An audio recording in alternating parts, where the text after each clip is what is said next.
मांजत मेरा नियति जके तैयारिया आई हो गईले ना हमारो ससुर जी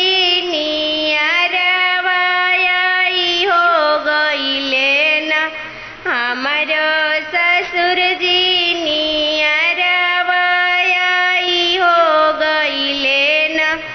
अब की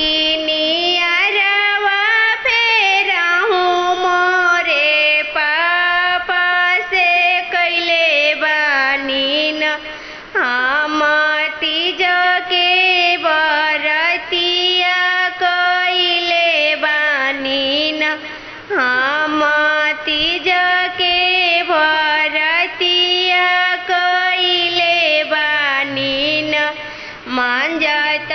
मेरा नियो फूल के कटोरवा आई हो गईले ना हमारो भसुर जी नियरवा आई हो गईले ना हमारो भसुर जी नियरवा आई हो गईले ना अब की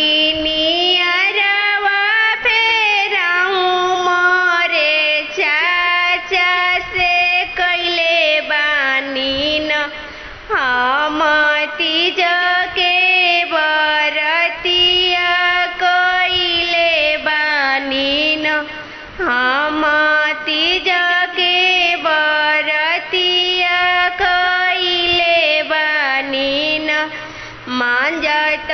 मेरा नियो सोने के कटोरवा आई हो गईले ना